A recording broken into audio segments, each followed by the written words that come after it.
आज की इस वीडियो में हम देखने वाले हैं हिंदी साहित्य से बनने वाले 100 मोस्ट इम्पोर्टेंट प्रश्नों को।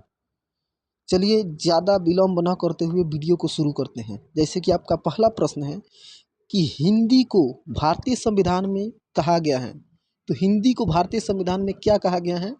तो हिंदी को भारतीय संविधान में मेरे साथियों राजभाषा कहा गया है। हिंदी को भारतीय संविधान में राजभाषा का दर्जा दिया गया है। क्या दिया गया है? राजभाषा का। भारत के संविधान के 8वीं अनुसूची में 22 भाषाओं का जिक्र किया गया है। तो यह कई बार प्रश्न पूछा गया कि भारत के संविधान के 8वीं अनुसूची में क्या है? भारत के संविधान के 8वीं अनुसूची में मेरे साथियों 22 भाषाओं का जिक्र किया गया है। और अनुच्छेद जो है 343 में हिंदी को राजभाषा का दर्जा दिया गया है। कौन सा अनुच्छेद में? अनुच्छेद 343 में हिंदी को राजभाषा का दर्जा दिया गया है। अगर आपसे पूछे कि हिंदी किस भाषा की लिपि है? देवनागरी। किस लिपि का जो है भाषा है? तो देवनागरी लिपि का है। हिंदी देवनागरी से ही बना है। नेक्स्ट है 2 नंबर, हिंदी का आदि कवि किसे माना जाता है? आदि कवि मतलब सबसे प्राचीन कवि। आदि मतलब क्या होता है? सबसे पुराना। तो हिंदी का जो आदि कवि है मेरे साथियों स्वयंभू को माना गया है। अपभ्रंश का वाल्मीकि भी स्वयंभू को ही कहते हैं। इनकी रचना कौन सी है? पद्म चरित्र है। और मोस्ट इम्पोर्टेंट टॉपिक हम देख लें, जैसे कि राष्ट्रीय कवि किन्हें कहा गया है। अगर आपसे पूछा जाए कि हिंदी का राष्ट्रीय कवि किन्हें कहा गया है, तो आपको याद रखना है मैथिली शरण गुप्त को। हिंदी का राष्ट्रीय कवि कौन है? मैथिली शरण गुप्त जी। लेकिन राष्ट्रीय कवि कौन है भारत के? तो रामधारी सिंह दिनकर जी हैं। इनका जन्म 23 सितंबर 1907 को सिमरिया बेगूसराय बिहार में, यानी बिहार राज्य के बेगूसराय जिला के सिमरिया नाम के गांव में हुआ है। माता का नाम है मनरूप देवी और पिता का नाम है रवि सिंह। 3 भाई थे, बसंत, शत्रुघ्न और रामधारी सिंह दिनकर। कवियों का कवि किन्हें कहा गया है? तो वो शमशेर बहादुर सिंह जी को कहा गया है। लोकप्रिय मैथिली कवि किन्हें कहा गया है? विद्यापति जी को कहा गया है, जो गीत में जो है कविता लिखते हैं। हिंदी का प्रथम कवि कौन है? सरहप्पा है। हिंदी का आदि कवि कौन है? वाल्मीकि जी हैं। वात्सल्य रस का सम्राट कौन है? वात्सल्य मतलब ममता रस, तो वात्सल्य रस का सम्राट कौन है? सूरदास जी हैं, जो जन्म से ही अंधे थे। सूर सागर, साहित्य लहरी, राधा रसकेली, सूर सरावली इन्हीं की रचना है। तो अगर आपसे पूछा जाए वात्सल्य रस का सम्राट, तो सूरदास लगाना है। और वहीं अगर आपसे ऐसे प्रश्न पूछ दिया जाए कि उपन्यास के सम्राट कौन है, तो आपको याद रखना है साथियों मुंशी प्रेमचंद जी हैं। कौन है साथियों? मुंशी प्रेमचंद। मुंशी प्रेमचंद हैं। उपन्यास के सम्राट अगर आपसे पूछा जाए तो वहाँ पर आपको मारना है मुंशी प्रेमचंद। और वात्सल्य रस का सम्राट पूछा जाए तो सूरदास। राजस्थान की राधा किन्हें कहा जाता है? तो मीराबाई को। यहाँ पर हम वह प्रश्न सेट नहीं किए हैं, लेकिन आपको बता रहे हैं। मेरे लेक्चर पर ध्यान दीजिए। जितने भी मैं लेक्चर बोल रहा हूँ समझ जाइए, वहाँ से प्रश्न पूछा गया है हर एग्जाम में। आपसे पूछा जाए कि राजस्थान की राधा कौन है, तो आपको याद रखना है मीराबाई है। कौन है साथियों? मीराबाई है। राजस्थान की राधा किन्हें कहा गया है? मीराबाई को। लेकिन आधुनिक युग की मीरा, इस वर्तमान समय की मीरा किन्हें कहा गया है?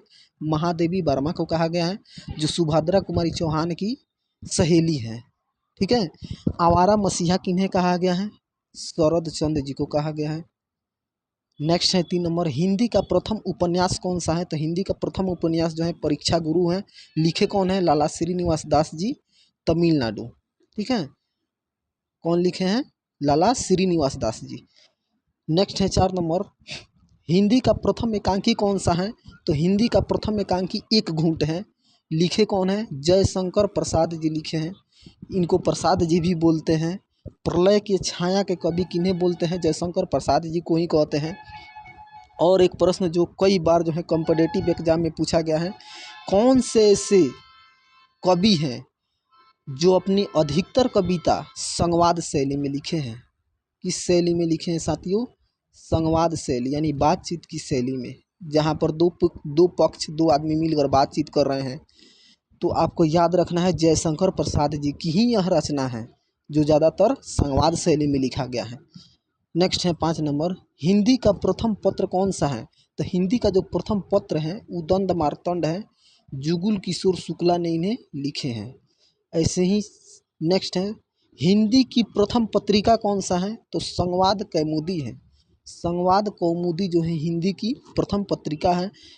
आदत से अक्खड़, वाह, आदत से अक्खड़, स्वभाव से फक्कड़, किस कवि का उपनाम है? तो आपको याद होना चाहिए, कबीर जी जो हैं निराक्षर हैं। क्या है बच्चों?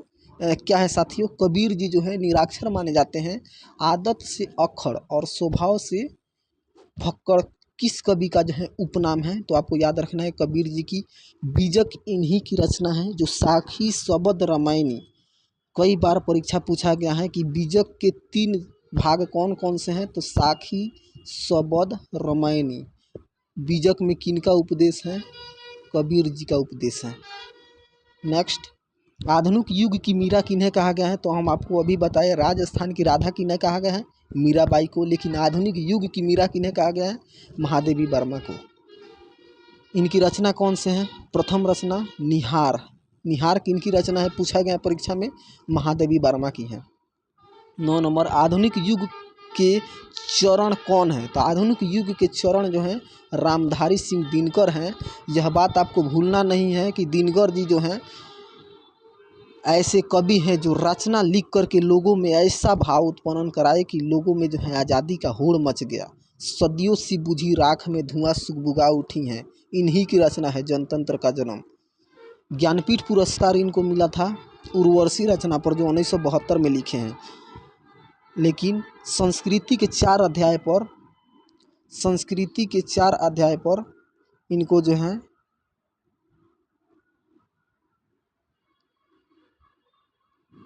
संस्कृति के 4 अध्याय पर मेरे साथियों इनको साहित्य अकादमी पुरस्कार मिला था। और उर्वशी रचना पर 1972 में इनको ज्ञानपीठ पुरस्कार मिला था। हाँ, हिंदी के प्रथम गद्यकार कौन है? तो हिंदी के प्रथम गद्यकार जो हैं लल्लू लाल जी हैं। आपको याद रखना है इनकी रचना कौन है? प्रेम सागर। प्रेम सागर लल्लू लाल जी की ही रचना है। हिंदी के प्रथम गद्यकार कौन है? लल्लू लाल जी हैं। गद्य का जनक अगर पूछा जाए कौन है? तो भारतेंदु हरिश्चंद्र जी हैं। भारत दुर्दशा इन्हीं की रचना है। लेकिन गद्य का जनक भारतेंदु हरिश्चंद्र। हिंदी के प्रथम गद्यकार कौन? तो लल्लू लाल जी। हिंदी के सर्वप्रथम गीत लेखक कौन है? तो आपको बताए विद्यापति जी गीत लेखक माने जाते हैं। तो हिंदी के सर्वप्रथम गीत लेखक कौन है? विद्यापति जी हैं। लोकप्रिय मैथिली कवि हैं। मैथिली कोकिल किन्हें कहा जाता है? विद्यापति को ही कहा जाता है। रचना कौन है? मैथिली भाषा में। रचना किस भाषा में लिखे हैं? अपनी जितनी भी रचनाएं हैं वो मैथिली भाषा में लिखे हैं। ठीक है। नेक्स्ट है, हिंदी के सर्वप्रथम दैनिक समाचार पत्र कौन सा है? तो आपको याद रखना है कि हिंदी के सर्वप्रथम दैनिक समाचार पत्र सुधा वर्षण है। श्याम सुंदर सेन ने इसको लिखे हैं। नेक्स्ट है 13 नंबर कि हिंदी के सर्वप्रथम प्रकाशित पत्र कौन सा है? तो अभी आपको बताए उदंड मार्तंड। उदंड मार्तंड जो है हिंदी के सर्वप्रथम प्रकाशित पत्र हैं। रानी केतकी की कहानी की भाषा को क्या कहा जाता है? तो खड़ी बोली। क्या कहा जाता है? खड़ी बोली। और आमिर खुसरो ने जो आदिकाल या बीरगाथा काल के कवि हैं वो अपनी अधिकतर रचनाएं खड़ी बोली में किए हैं। ठीक है। और रानी केतकी की कहानी की भाषा क्या है या क्या कहा जाता है? खड़ी बोली। रानी केतकी की कहानी कौन लिखे हैं? ईसा अल्लाह खा लिखे हैं मेरे प्यारे साथियों, आपको याद रखना है। इंदु पत्रिका के संपादक कौन है? अंबिका प्रसाद गुप्त जी हैं। अतीत के चलचित्र की रचयिता कौन है? महादेवी वर्मा जी हैं। महादेवी वर्मा जिनको आधुनिक युग की मीरा भी कहा जाता है। इनकी रचना कौन कौन से हैं? तो इनकी महत्वपूर्ण रचना है जो बार बार परीक्षा में पूछा गया है, मेरा परिवार महादेवी वर्मा की रचना है। निहार महादेवी वर्मा की रचना है। यामा महादेवी वर्मा की रचना है। और यामा पर इनको ज्ञानपीठ पुरस्कार मिलता है। कौन सी पुरस्कार मिलता है? ज्ञानपीठ पुरस्कार मिलता है, आपको याद रखना है। अपभ्रंश का वाल्मीकि किन्हें कहा जाता है? स्वयंभू को कहा जाता है। अपभ्रंश का वाल्मीकि किन्हें कहा जाता है? तो स्वयंभू को कहा जाता है। आपको याद रखना है। अपभ्रंश भाषा के प्रथम व्याकरणाचार्य कौन है? तो हेमचंद जी हैं। अपभ्रंश में कृष्ण काव्य के प्रणेता कौन है? तो पुष्पदत्त जी हैं। तितली किनकी रचना है? तो आपको याद रखना है, तितली जो बार बार परीक्षा में पूछा गया है बीए के, कि तितली जयशंकर प्रसाद जी की रचना है। इनको हिंदी के कलाधर और छायावाद के जनक भी कहा जाता है। तो जयशंकर प्रसाद जी का उपनाम क्या है? हिंदी के कलाधर, छायावाद के जनक। हिंदी के कलाधर कहिए या छायावाद के जनक कहिए, किनका नाम है? जयशंकर प्रसाद जी का ही नाम है। तितली के अलावा कामायनी, स्कंदगुप्त, चंद्रगुप्त, झरना, कंकाल, तुमुल, कोलाहल, कलह में, यह सब किनकी रचना है? जयशंकर प्रसाद जी की ही रचना है। प्रेमचंद के अधूरे उपन्यास का क्या नाम है? प्रेमचंद जी उपन्यास का सम्राट कौन कहलाते हैं? उपन्यास के सम्राट जो हैं, उपन्यास के सम्राट जो हैं मेरे साथियों, उपन्यास के सम्राट जो हैं वो प्रेमचंद जी ही कहलाते हैं। और प्रेमचंद जी के जो हैं अधूरे उपन्यास का नाम क्या है? तो मंगलसूत्र है। आपको याद रखना है, बहुत महत्वपूर्ण प्रश्न है। कई बार परीक्षा में पूछा गया है कि प्रेमचंद जी के जो अधूरे उपन्यास है उनका नाम क्या है? तो मंगलसूत्र। उपन्यास का सम्राट, उपन्यास का सम्राट किन्हें कहा जाता है? वो प्रेमचंद जी को ही कहा जाता है। प्रथम उपन्यास इनके कौन है? सेवा सदन। यह भी परीक्षा में पूछा गया है कि प्रेमचंद जी का जो प्रथम उपन्यास है वो कौन है? सेवा सदन है। अंग्रेजों के द्वारा जब्त उपन्यास कौन है? सोजे वतन। प्रेमचंद जी के कौन सा उपन्यास है जो अंग्रेजों ने जब्त कर लिए थे, यानी कि अंग्रेजों द्वारा जब्त प्रथम उपन्यास कौन है? सोजे वतन है। किनका है? प्रेमचंद जी का है। मुंशी प्रेमचंद जी का पूरा नाम है इनका धनपत राय श्रीवास्तव। हिंदी गद्य का जन्मदाता किसको माना जाता है? भारतेंदु हरिश्चंद्र को माना जाता है। हिंदी गद्य के जन्मदाता कौन है? भारतेंदु हरिश्चंद्र जी हैं। हिंदी नई चाल में इन्हीं के समय में ढली है। हिंदी नई चाल में ढली किनके समय? भारतेंदु हरिश्चंद्र के समय। इनकी रचना भारत दुर्दशा, बीए पार्ट 1 में भारत दुर्दशा जो प्रथम वो काव्य खंड का पद है किनका है? भारतेंदु हरिश्चंद्र का ही है। अमीर खुसरो ने किसके विकास में अग्रणी भूमिका निभाई? तो खड़ी बोली। जब भी अमीर खुसरो की बात आए आप खड़ी बोली लगा दीजिए। अमीर खुसरो ने जिन मुकरियों, पहेलियों तथा सुखनों की रचना की है उनकी मुख्य भाषा क्या है? खड़ी बोली है। अमीर खुसरो का मतलब ही है खड़ी बोली, ठीक है। अवधी भाषा का सर्वाधिक लोकप्रिय महाकाव्य का नाम क्या है? रामचरितमानस है।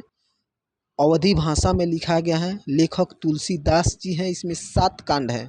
बाल कांड, अयोध्या कांड, अरण्य कांड, किष्किंधा कांड, सुंदर कांड, लंका कांड या युद्ध कांड, उत्तर कांड। इनमें से सबसे बड़ा कांड जो है मेरे साथियों वो है आपका बाल कांड। सबसे बड़ा कांड अगर पूछा है, सबसे बड़ा कांड रामचरितमानस के तो वो है आपका बाल कांड। और सबसे छोटा कांड अगर आपसे पूछा जाए तो वो है किष्किंधा कांड। अगर छोटा कांड पूछाए तो किष्किंधा, अब बड़ा पूछाए तो बाल कांड। आपको याद रखना है। अशोक के फूल निबंध संग्रह के रचनाकार कौन है? आचार्य हजारी प्रसाद द्विवेदी जी हैं। अष्टछाप के सर्वश्रेष्ठ भक्त कवि कौन है?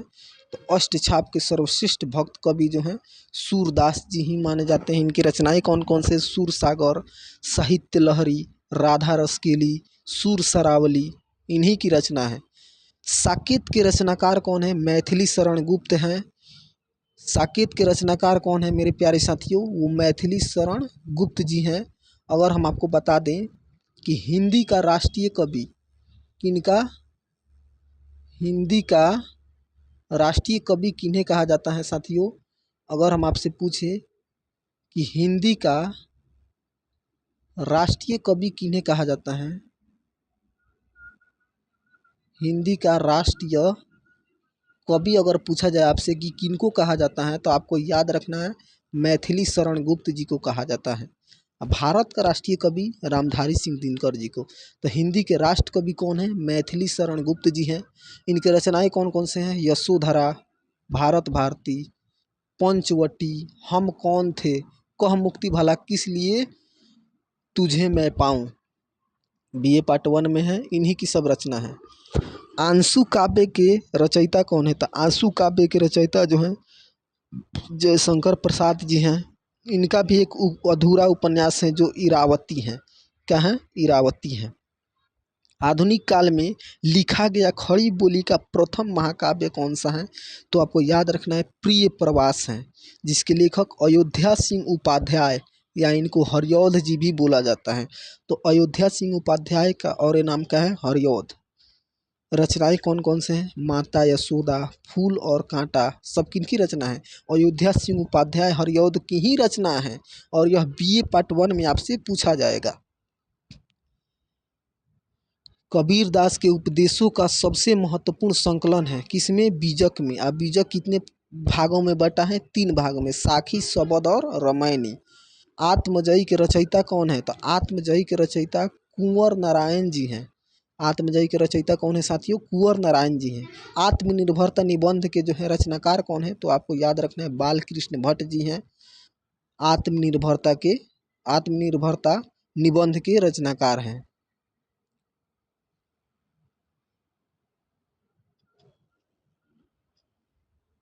30 जून 1844 को उत्तर प्रदेश इलाहाबाद में इनका जन्म हुआ है। 34 नंबर है नेक्स्ट। अंग्रेजी भाषा को भारत में शिक्षा के माध्यम से आरंभ किया गया लॉर्ड मैकाले के द्वारा। किनके द्वारा? लॉर्ड मैकाले के द्वारा। हिंदी के किस समाचार पत्र में खड़ी बोली को मध्य देशी भाषा कहा गया है? बनारस अखबार में कहा गया है। हिंदी के प्रथम कवि कौन है? तो हिंदी के जो प्रथम कवि हैं वो साथियों सिद्ध सरहवा हैं, 9वीं शताब्दी समय। इनकी रचना कौन कौन से हैं? सिद्ध सरहवा की रचना जो है दोहा कोश है, आपको याद रखना है। वाल्मीकि द्वारा रामायण ग्रंथ की रचना हुई, संस्कृत भाषा में रामायण लिखा गया है, आपको याद रखना है। मृगनयनी के लेखक कौन है? मृगनयनी के लेखक है वृंदावन लाल वर्मा जी। मृगनयनी किनकी रचना है? वृंदावन लाल वर्मा जी की हैं। भारत दुर्दशा के रचनाकार कौन है? अभी आपको बताया भारतेंदु हरिश्चंद्र जी की हैं। हिंदी नई चाल में किनकी समय में ढली? भारतेंदु हरिश्चंद्र के समय में ढली। ईदगाह कहानी के रचनाकार कौन है? आपको याद होगा 7वीं क्लास में या 8वीं क्लास के किसलय में ईदगाह एक कहानी है। अमीना जो हैं बूढ़ी दादी होती हैं, हमीद जो है उसके आबा और अम्मी नहीं होते हैं दुनिया में। मेला में जाता है हमीद तो मिठाई नहीं खाता है, कहता है कि मिठाई खाने से क्या होगा, थोड़ी देर मुंह में स्वाद आ जाएगी और चली जाएगी। खिलौना किनने से क्या होगा, थोड़ी देर खेलेंगे टूट जाएगा, प्लास्टिक का खिलौना है। देखता है कि वो अपनी दादी के लिए चिमटा खरीद कर ले जाता है, मेला में से 2 रुपया लेकर आया था, चिमटा खरीद कर ले जाता है क्योंकि उसकी दादी जब भी रोटी बनाती थी उनकी हाथ जल जाती थी। प्रेमचंद जी लेखक हैं। ईदगाह कहानी के रचनाकार कौन है? मुंशी प्रेमचंद जी हैं। पूरा नाम धनपत राय श्रीवास्तव। जन्म 31 जुलाई 1880 को। जन्म स्थान लमही गांव, जिला वाराणसी, उत्तर प्रदेश। उत्तर प्रदेश के वाराणसी जिला के लमही नाम के गांव में इनका जन्म हुआ 31 जुलाई 1880 को। माता आनंदी देवी, पिता मुंशी अजायब राय, पत्नी शिवरानी देवी, पुत्र अमृत राय और पुत्री कमला देवी। जाति कायस्थ यानी वैश्य हैं। ब्राह्मण, क्षत्रिय, वैश्य और शूद्र होता है ना, तो वैश्य जो व्यापार रोजगार करने वाले, जो पशु मवेशियों को पालने वाले जो जाति होते हैं उन्हें वैश्य हैं। धर्म हिंदू हैं। भाषा हिंदी तथा उर्दू है इनकी। पेशा क्या है? कवि हैं, लेखक हैं, उपन्यासकार हैं। टाइटल इनका क्या है? उपाधि उपन्यास का सम्राट हैं। शैक्षणिक योग्यता क्या है? स्नातक यानी BA, bachelor of arts. Next है उर्दू किस भाषा का शब्द है? तो उर्दू जो है तुर्की भाषा का शब्द है, आपको याद रखना है। एक नार पिया को भानी, तन बाको सागर क्यों पानी। एक नार पिया को भानी, तन बाको सागर जयो पानी। यह पंक्ति किस भाषा की है? ब्रज भाषा की है। और किनकी हैं? तो अमीर खुसरो की है। एक भारतीय आत्मा किसे कहा जाता है? माखन लाल चतुर्वेदी को कहा जाता है। पद्मावत कथा के लेखक कौन है? मलिक मोहम्मद जायसी जी हैं। पद्मावत कथा नहीं देखे हैं तो यूट्यूब चैनल पर मेरा जो है मलिक मोहम्मद जायसी द्वारा रचित पद्मावत की कथा है, जिसमें चित्तौड़गढ़ के राजा रतन सिंह और सिंघल द्वीप जो श्रीलंका में है वहाँ की रानी पद्मावती, गंधर्व सिंह की पुत्री पद्मावती की जो है प्रेम कथा को हमने पढ़ाया है। किस भाषा में लिखा गया है पद्मावत? अवधी भाषा में लिखा गया है। नेक्स्ट है, युगमाणी के लेखक कौन है? सुमित्रा नंदन पंत हैं। इनकी रचना कौन है? चिदम्बरा, ग्राम्या, पल्लव, युगांत। 1968 में इनको ज्ञानपीठ पुरस्कार मिलता है। किस पर? चिदम्बरा पर, आपको याद रखना है। कथा सम्राट किसे कहा गया है? प्रेमचंद जी को ही कहा गया है। उपन्यास का सम्राट किन्हें कहा गया है? प्रेमचंद जी को ही कहा जाता है। पहला उपन्यास कौन है? सेवा सदन है। इनका पहला उपन्यास कौन है साथियों? सेवा सदन है। कबीर की भाषा क्या थी? कबीर दास की भाषा जो है सधुकड़ी थी। स्वभाव से अक्कड़ और कलम से फक्कड़ कहा जाता है। सधुगड़ी इनकी भाषा थी। कलम का सिपाही किसे कहा जाता है? मुंशी प्रेमचंद जी को कहा जाता है। लेकिन कलम का जादूगर कौन है? तो श्री राम वृक्ष बेनीपुरी जी हैं। लेकिन इस पाठ को लिखे कौन है? कलम का जादूगर। कलम का जादूगर राम वृक्ष बेनीपुरी जी को कहते हैं, लेकिन यह एक पाठ का नाम है। क्या चीज़ का नाम है साथियों? पाठ का नाम है, जिसके लेखक कौन है? डॉक्टर श्यामानंद किशोर हैं। हांकी का जादूगर किन्हें कहा जाता है? मेजर ध्यानचंद्र जी को कहा जाता है। किस कवि के दोहे को शुक्ल ने, यानी कि शुक्ल जी ने, रामचंद्र शुक्ल जी ने हिंदी साहित्य का रतन कहा है? बिहारी जी के। गागर में सागर भरने का काम किसने किए हैं? बिहारी जी किए हैं। कवि कालिदास की अभिज्ञान शकुंतला का हिंदी अनुवाद किसने किया था? तो अभिज्ञान शकुंतला किनकी रचना है? कालिदास की है। लेकिन हिंदी में अनुवाद कौन किए हैं? राजा लक्ष्मण सिंह किए हैं। कस्तूरी कुंडल बसे किनकी आत्मकथा है? किसकी आत्मकथा है कस्तूरी कुंडल बसे? मैत्रेयी की है। मैत्रेयी पुष्पा की है। कादम्बरी के लेखक कौन है? आपको याद रखना है, कादम्बरी के लेखक वाण भट्ट हैं। वाण भट्ट की रचना है कादम्बरी। इनके दरबारी कवि कौन है? हर्षवर्धन जी हैं। किनके दरबारी कवि हैं वाण भट्ट? हर्षवर्धन के दरबारी कवि हैं। रचनाएं कौन कौन से हैं? हर्षचरित, रत्नावली, सब वाण भट्ट की रचना है। किनके दरबार में रहते हैं? हर्षवर्धन के दरबार में रहते हैं। कामायनी किस प्रकार का ग्रंथ है? महाकाव्य है। जिसके लेखक कौन है? जयशंकर प्रसाद जी हैं। किस इतिहासकार ने सर्वप्रथम उत्तर मध्यकाल यानी रीतिकाल के कवियों के सर्वाधिक परिचयात्मक विवरण दिए हैं? मिश्र बंधु। आपको याद होना चाहिए हिंदी साहित्य के इतिहास को, इसमें बहुत विवाद है। 3 वर्ग में भी बांट सकते हैं, 4 वर्ग में भी बांट सकते हैं। पहला है आदि काल या वीरगाथा काल। दूसरा है मध्यकाल। मध्यकाल का पहला चरण कहलाता है भक्ति काल। उत्तर मध्यकाल को रीतिकाल कहते हैं। उसके बाद हो जाता है आधुनिक काल या गद्य काल। ठीक है। नेक्स्ट है 55 नंबर, किस काल को स्वर्ण काल कहा जाता है? तो पूर्व मध्यकाल यानी भक्ति काल को स्वर्ण काल कहा जाता है। भक्ति करेंगे तभी तो स्वर्ण कहलाएंगे, स्वर्ण काल के होंगे, है ना। आपको इसे भी याद रखना है। किस छायावादी कवि ने संवाद शैली का सर्वाधिक उपयोग किए हैं? आपको याद होना चाहिए जयशंकर प्रसाद जी किए हैं।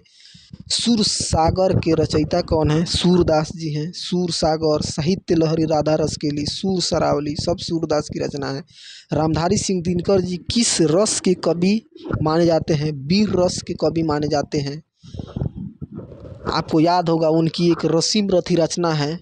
जब पांडवों की सभा में कृष्ण जी जाते हैं शांति दूत बनकर, तो क्या कहते हैं? देखो भाई, मेरा यह अंतिम प्रयास है, अगर तुम लोग मान जाओ तो युद्ध रुक सकता है। तो क्या उन्होंने ही लिखे हैं, दिनकर जी ही लिखे हैं रसीम रथी में। तृतीय स्वर्ग है कि बरसों तक वन में घूम घूम बाधा विधनों को चुम चुम, सह धूप धाम पानी पत्थर, पांडव आए कुछ और निखर, सौभाग्य न सब दिन सोता है, देखिए आगे क्या होता है। वाह जी वाह। मैत्री के राह बताने को, सबको सुमार्ग पर लाने को, दुर्योधन को समझाने को, भीषण विध्वंस से बचाने को भगवान हस्तिनापुर आए, पांडवों का संदेशा लाए। क्या?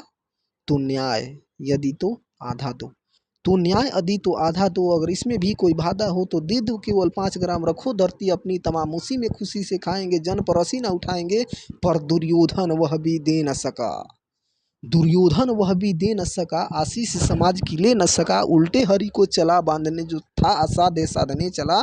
जब नाश मनुष्य पर छाता है, पहले विवेक मर जाता है। यानी कि वीर रस उत्साह की बात है कि नहीं है? तो वीर रस, दिनकर जी किस रस के कवि माने जाएंगे? वीर रस की। संस्कृति के 4 अध्याय पर साहित्य अकादमी पुरस्कार मिला और उर्वशी पर ज्ञानपीठ पुरस्कार मिला है। रामधारी सिंह दिनकर को किस रचना के लिए ज्ञानपीठ पुरस्कार मिला? उर्वशी 1961 में लिखे हैं।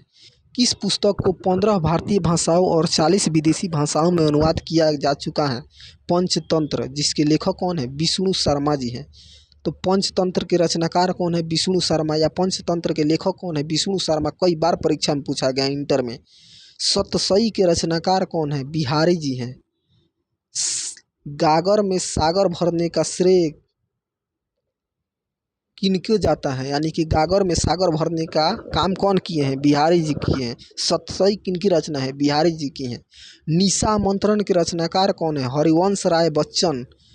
माननीय अमिताभ बच्चन जी के पिता हैं हरिवंश राय बच्चन जी। निशा निमंत्रण के रचनाकार कौन है? हरिवंश राय बच्चन जी।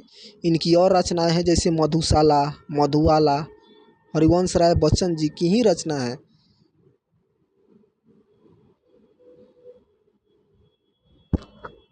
नेक्स्ट है 63 नंबर, गागर में सागर भरने का कार्य किस कवि ने किया है? तो आपको उसी समय से बता रहे हैं कि गागर में सागर भरने का श्रेय बिहारी जी ही किए हैं। रस मीमांसा, रस सिद्धांत से संबंधित पुस्तक के लेखक कौन है? आचार्य रामचंद्र शुक्ला जी हैं। और आचार्य रामचंद्र शुक्ला जी ही आदिकाल को वीरगाथा काल नाम दिए हैं और यही चलता आ रहा है। आदिकाल को वीरगाथा काल ही माना जाता है ज़्यादातर लोगों के मत में। यह कौन दिए हैं? आचार्य रामचंद्र शुक्ला जी ही दिए हैं। इनकी रचनाएं हैं चिंतामणि। आदिकाल को वीरगाथा काल कहे हैं कौन? आचार्य रामचंद्र शुक्ला जी। विद्यापति की पदावली की भाषा क्या है? तब विद्यापति की जो पदावली रचना है उनकी भाषा क्या है? मैथिली भाषा है। वो लोकप्रिय मैथिली कवि, मैथिली कोकिल के नाम से जाने जाते हैं, तो मैथिली भाषा होगी, सीधी बात है। टाइटल क्या है इनकी उपाधि? मैथिल कोकिल भी इनको कहा जाता है। तुलसीदास का वह ग्रंथ कौन सा है जिसमें ज्योतिष का वर्णन किया गया है? रामाज्ञा प्रश्नावली तुलसीदास की रचना है। शिक्षा, कल्प, व्याकरण, निरुक्त, छंद, ज्योतिष, 6 वेदांग हैं कि नहीं है? शिक्षा, कल्प, व्याकरण, निरुक्त, छंद, ज्योतिष। तो तुलसीदास का वह कौन सा ग्रंथ है जिसमें ज्योतिष का वर्णन है? रामाज्ञा प्रश्नावली में वर्णन है। भारत भारतीय काव्य के रचनाकार कौन है? मैथिली शरण गुप्त जी हैं। मैं कौन हूँ मैथिली शरण गुप्त लिखे हैं। कह मुक्ति भला किस लिए तुझे मानूं, मैथिली शरण गुप्त जी लिखे हैं। हिंदी का राष्ट्र कवि कौन है? मैथिली शरण गुप्त जी हैं। मैं कौन हम कौन थे, इन्हीं की रचना है। कह मुक्ति भला किस लिए तुझे मैं पाऊँ, इनकी रचना है। यशोधरा किनकी रचना है? इन्हीं का है। आचार्य रामचंद्र शुक्ला ने त्रिवेणी में किन 3 महाकवियों की समीक्षा प्रस्तुत की है? तुलसीदास, सूरदास, मलिक मुहम्मद जायसी। त्रिवेणी मतलब 3 गो कवि लोग, तुलसीदास, सूरदास, मलिक मुहम्मद जायसी, और तीनों भक्ति काल के हैं। पूर्व मध्य काल या भक्ति काल, तीनों भक्ति काल के हैं। त्रिवेणी में कौन 3 कवि का वर्णन है? कौन 3 कवि का नाम है? तुलसीदास, सूरदास, मलिक मुहम्मद जायसी। तुलसी, सूर, जायसी जी, ठीक है। वीरों का कैसा हो, वीरों का कैसा हो बसंत, कविता के रचनाकार कौन है? सुभद्रा कुमारी चौहान जी हैं। पुत्र वियोग इन्हीं की रचना है। बिखरे मोती इन्हीं की रचना है। झांसी की रानी इन्हीं की रचना है। लक्ष्मण सिंह इनके पति हैं। कोलकाता से आते समय कार दुर्घटना से इनकी मृत्यु हो गई थी। नेक्स्ट है 70 नंबर, हिंदी के किस समाचार पत्र में खड़ी बोली को मध्य देशीय भाषा कहा गया है? तो बनारस अखबार में खड़ी बोली को मध्य देशीय भाषा कहा गया है। हिंदी का राष्ट्रीय कवि कौन है? तो हिंदी का राष्ट्रीय कवि मैथिली शरण गुप्त जी हैं। वहीं भारत का राष्ट्रीय कवि कौन है या द्वितीय राष्ट्रीय कवि कौन है? तो रामधारी सिंह दिनकर जी हैं। चीनी तिब्बती भाषा समूह की भाषाओं के बोलने वाले को क्या कहा जाता है? जो तीन चीनी तिब्बती भाषा समूह के भाषाओं को बोलने वाले जो लोग हैं उनको निषाद कहा जाता है। निषाद राज। राम जी जब जा रहे थे वनवास तो वो निषाद राज थे ना, नाव चलाने वाले, निषाद उन्हें कहा जाता है। जो नाव चलाते हैं ना, नाव खेवते हैं, उनको निषाद कहा जाता है। राजा हस्तिनापुर के राजा शांतनु निषाद कन्या सत्यवती को ही चाहते थे, तो वो निषाद की कन्या थी, यानी निषाद की पुत्री थी, तो निषाद कहा जाता है जो चीनी तिब्बती भाषा समूह को बोलने वाले लोग हैं। रामचरितमानस में प्रधान रस के रूप में किस रस को जो है मान्यता प्राप्त हुई है? भक्ति रस। रामचरितमानस में कौन सी रस है? भक्ति रस। ऐसे ही देख लेते हैं, रामचरितमानस अवधी भाषा में लिखा गया है, विनय पत्रिका ब्रज भाषा में लिखा गया है। ठीक है, तुलसीदास की ही रचना है। नेक्स्ट है, सांच बराबर तप नहीं, यानी कि सांच बराबर तप नहीं, झूठ बराबर पाप। सांच बराबर तप नहीं, झूठ बराबर पाप। यह पंक्ति या इस पंक्ति के रचयिता कौन है? कबीर दास जी हैं।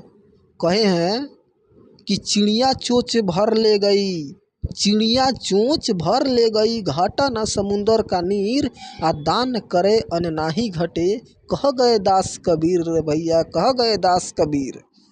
ठीक है, बीजक इन्हीं की रचना है। साखी शब्द रामायणी में बटा हुआ है बीजक। रामधारी सिंह दिनकर जी को भारतीय ज्ञानपीठ पुरस्कार प्राप्त हुआ, उर्वशी पर प्राप्त हुआ 1961 में, ये लिखे हैं उर्वशी। संस्कृति के 4 अध्याय 1956 में लिखे हैं, और इस पर इनको साहित्य अकादमी पुरस्कार मिला है। तो संस्कृति के 4 अध्याय पर साहित्य अकादमी और उर्वशी पर ज्ञानपीठ। कामायनी किस प्रकार का ग्रंथ है? कामायनी महाकाव्य है। रचनाकार कौन है? जयशंकर प्रसाद जी हैं, छायावादी कवि माने जाते हैं। इनकी रचनाएं कौन कौन से हैं? तुमुल कोलाहल कलह में जयशंकर प्रसाद जी के संवाद शैली का उपयोग किए हैं जयशंकर प्रसाद जी।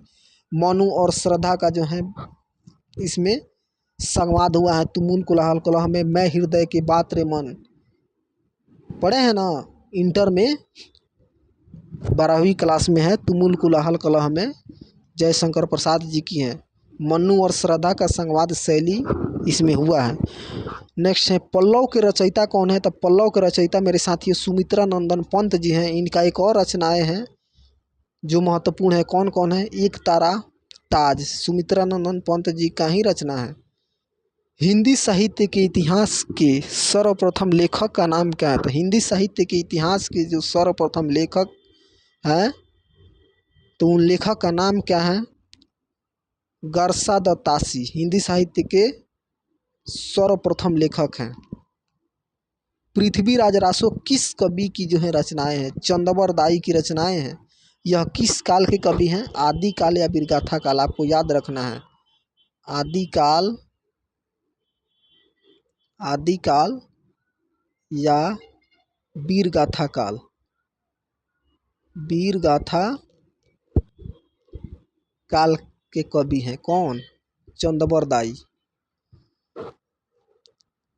993 से 1318 तक आदिकाल या वीरगाथा काल का समय माना गया है। इसको लेकर बहुत विवाद है, यही फिक्स नहीं है, अलग अलग पुस्तक में अलग अलग जो है आदिकाल या वीरगाथा काल के जो हैं समय दिया गया है। नामवर सिंह पृथ्वीराज रासो की भाषा में जो है नामवर सिंह अपना ग्रंथ लिखे हैं, पढ़ाई किए हैं। प्रेम सागर के रचनाकार कौन है? लल्लू लाल जी हैं, गद्यकार माने जाते हैं लल्लू लाल जी प्रथम। सूर्यकांत त्रिपाठी निराला को कैसा कवि माना जाता है? क्रांतिकारी कवि माने जाते हैं। सूर्यकांत त्रिपाठी निराला जो हैं वो क्रांतिकारी कवि हैं। इनकी रचनाएं कौन कौन से हैं? तोड़ती पत्थर, बहुत महत्वपूर्ण है, आपसे पूछा जाएगा। रुखी री यह डाल, इन्हीं की रचना है, सूर्यकांत त्रिपाठी निराला की। कुकुरमुत्ता, सूर्यकांत त्रिपाठी निराला की ही रचना है। सुहाग के नुपुर के रचयिता कौन है? अमृतलाल नागर जी हैं सुहाग के नुपुर की रचयिता। आपको याद होगा कक्षा 9 के गोधूली भागवन में पहला है कहानी का प्लॉट, दूसरा है भारतीय चित्रपट मुख से सबाक फिल्मों तक, तीसरा है लाल पान की बेगम, और चौथा या पांचवा पाठ है भारतीय चित्रपट मुख से सबाक फिल्मों तक, जिसके रचयिता कौन है? अमृतलाल नागर जी हैं। इसमें कौन कौन से बात आई है कि पहले मुख्य फिल्म कौन कौन से हैं? राजा हरिश्चंद्र जो है पहले मुख्य फिल्म है। अब मुख्य फिल्म कहने का मतलब है कि जिसमें आवाज़ नहीं है, एकदम मुख्य है, अवाक है। लेकिन वहीं पूछे पहली सवाक फिल्म जिसमें आवाज़ आई है तो वो आलम आरा है। ठीक है। भारत की पहली टेक्निकल फिल्म कौन सी है? तो वो झांसी की रानी है। भारत की पहली 3D फिल्म कौन से? माई डियर कुट्टी चातन है। नेक्स्ट है 83 नंबर, झरना काव्य संग्रह के रचयिता कौन है? तो झरना जयशंकर प्रसाद जी की ही रचना है। झरना महाकाव्य के लेखक कौन है? जयशंकर प्रसाद जी हैं। इनकी रचनाएं कौन कौन से हैं? इरावती, कंकाल, तितली, झरना, तुमुल कोलाहल कलह में। नेक्स्ट है 84 नंबर, भारत में सबसे अधिक बोला जाने वाला भाषा समूह कौन से हैं? इंडो आर्यन भाषा समूह है। किस नाटककार ने अपने नाटकों के लिए रंगमंच को अनिवार्य नहीं माना है? जयशंकर प्रसाद जी ऐसे नाटककार हैं जो अपनी नाटकों के लिए, अपनी नाटक का प्रदर्शन के लिए रंगमंच को अनिवार्य नहीं माने हैं, बल्कि कहीं पर भी अपनी नाटक को जो है प्रदर्शित कर सकते हैं। किसी के सामने में भी बोलकर सुना सकते हैं, लिख सकते हैं। किसी नाटक या प्रोग्राम को शुरू करने से पहले जो शुभ पाठ या मंगल पाठ पढ़ा जाता है उन्हें क्या कहा जाता है? पुण्याह वचन या नांदी पाठ कहा जाता है। पुण्याह वाचन या नांदी पाठ को पढ़कर हम लोग अपने प्रोग्राम, डांस, ऑर्केस्ट्रा, जो भी हमारा प्रोग्राम है शुरू करते हैं। नहीं कहते हैं मेरे प्रभु आपके कृपा से सब काम हो रहा है, माँ शेरा वालिए तेरा शेर आ गया, ऐसे ऐसे जो हैं पढ़ते हैं, गीत गा कर के शुरू करते हैं, है ना। नेक्स्ट है कौन सा एक व्यंग्य लेखक है? तो हरिशंकर परसाई जो है एक व्यंग्य लेखक हैं। और आपको याद रखना है एक बहुत ही मोस्ट इम्पोर्टेंट रचना है प्रेमचंद जी के फटे जूते। इनके रचनाकार कौन है? हरिशंकर परसाई हैं। आपको याद रखना है, यह रचना आपसे पूछा जाएगा कि प्रेमचंद जी के फटे जूते के रचनाकार कौन है, तो आपको याद रखना है कौन है साथियों? हरिशंकर परसाई हैं। नमक का दरोगा कहानी के लेखक कौन है? मुंशी प्रेमचंद जी हैं। इनका पूरा नाम धनपत राय श्रीवास्तव हैं। प्रमुख कहानियाँ इनकी कौन कौन सी हैं, तो देख लेते हैं इनकी कहानियाँ, देख लीजिए आप अच्छे से। पंच परमेश्वर इन्हीं की कहानियाँ हैं। कफन जो इनकी अंतिम कहानी है, इसके बाद ये कहानी नहीं लिखे, मर गए, 1936 में लिखे हैं। नमक का दरोगा इन्हीं की कहानी है। परीक्षा इन्हीं की कहानी है। ईदगाह इन्हीं की कहानी है। शतरंज का खिलाड़ी इन्हीं की कहानी है। माता का हृदय इन्हीं की कहानी है। बूढ़ी काकी वाले इन्हीं की कहानी है। नशा इन्हीं की कहानी है। पूस की रात, वो हल्कू और जबरू वाला जो कुत्ता वाला है, मुन्नी जो है झाड़ू बहा रही थी तब तक सहना आ रहा था पैसा मांगने के लिए। पूस की रात, ये पूस माघ का ही समय चल रहा है। हम जिस समय वीडियो बना रहे हैं, अब पूस का ही महीना है, 12वां महीना। प्रथम कहानी संग्रह इनकी कौन सा है? तो वो सोजे वतन है, 1908 में लिखे हैं। डोगरी भाषा मुख्य रूप से कहाँ बोली जाती है? तो जम्मू कश्मीर में बोली जाती हैं। प्रसिद्ध कहानी नमक का दरोगा के लेखक कौन है? मुंशी प्रेमचंद जी हैं। नमक के दरोगा देखते हैं, नमक हिला रहा था तो वो पकड़ लिए, लेकिन जो है अपनी इंसाफ पर रहे तो उनको क्या हुआ, बाद में भगवान ने उनके ऊपर नज़र फेरे। वह कौन से रचनाकार हैं जिन्होंने सबसे पहले टीका लिखी? बिहारी सतसई हैं जिन्होंने सबसे अधिक जो है, सबसे पहले ना सबसे अधिक टीका लिखी हैं। भूषण किस रस के कवि माने जाते थे? तो वीर रस के हैं। उत्तर मध्य पूर्व मध्यकाल के भक्ति काल, उत्तर मध्यकाल के रीतिकाल है। रीतिकाल के जितने भी कवि हुए हैं वो वीर रस को ही अपनाए हैं। तो भूषण भी रीतिकाल के कवि हैं, वीर रस के कवि माने जाते हैं। इनकी रचनाएं कौन है? कवित हैं। 12वीं कक्षा में पहला है काव्यखंड का कड़बक, दूसरा है सूरदास के पद, श्री कृष्ण जी का पद जो सूरदास लिखे हैं, तीसरा है श्री राम जी के बारे में पद जो तुलसीदास लिखे हैं, और चौथा है छप्पय नाभादास लिखे हैं, और पांचवा है भूषण जो कवित लिखे हैं। भक्ति विमुख जी धर्म सु सब अधर्म कर जाए, कबीर और सूरदास के बारे में, सूरदास जी की रचनाएं हैं उसमें। नेक्स्ट है हिंदी शब्द का प्रयोग सर्वप्रथम भाषा के संबंध में किसके संबंध में किया गया? अमीर खुसरो के संबंध में जो है हिंदी शब्द का प्रयोग सर्वप्रथम भाषा के संबंध में किया गया। यानी अमीर खुसरो ही ऐसे कवि हैं जो हिंदी को भाषा के रूप में बदल दिए हैं। बताइए किनके समय में किया गया? अमीर खुसरो के समय में। आदिकाल को आरंभिक काल की संज्ञा किसने दी है? मिश्र बंधु ने दी है। लेकिन आदिकाल को विरगाथा काल की संज्ञा किसने दी है? आचार्य रामचंद्र शुक्ल ने जी दिए हैं। यह किसने कहा था कि साहित्य का इतिहास जनता की चित्तवृत्ति का इतिहास है? आचार्य रामचंद्र शुक्ला जी ही कहे हैं कि साहित्य का जो इतिहास है वो जनता की चित्तवृत्ति का ही इतिहास है। नेक्स्ट है 95 नंबर, हिंदी के प्रथम मौलिक नाटक का नाम बताइए। नहुस हैं, गोपाल चंद जी से लिखे हैं। देवनागरी लिपि का विकास किस लिपि से हुआ है? तो ब्राह्मणी लिपि से हुआ है देवनागरी लिपि का विकास। नेक्स्ट है जब जब हो ये धर्म की हानि, बढ़े असुर अब अधम अभिमानी। यानी जब जब हो धर्म की हानि, बढ़े असुर अधम अभिमानी। इस पंक्ति के रचयिता कौन है, रचनाकार कौन है साथियों? तो तुलसीदास जी हैं। नेक्स्ट है 98 नंबर, शेष कादम्बरी के रचयिता कौन है? तो वो वाण भट्ट जी हैं शेष कादम्बरी के रचयिता या रचनाकार। पूस की रात कहानी के रचनाकार कौन है? मुंशी प्रेमचंद जी हैं। और हिंदी कविता को छंदों की परिधि से मुक्त कराने वाले कवि थे, वो कौन कवि थे? सूर्यकांत त्रिपाठी निराला।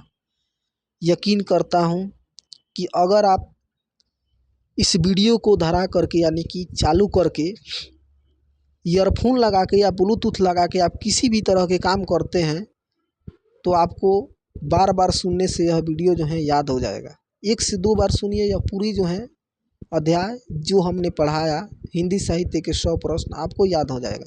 चलिए वीडियो अच्छी लगी हो तो एक लाइक करना है, अपने दोस्तों में शेयर करना है, और चैनल पर पहली बार हैं तो इसी तरह के कॉम्पिटिटिव एग्ज़ाम की तैयारी के लिए अगर वीडियो चाहते हैं तो इस चैनल को सब्सक्राइब कर लीजिए। अगर वीडियो देखे हैं तो हमारे तरफ से धन्यवाद।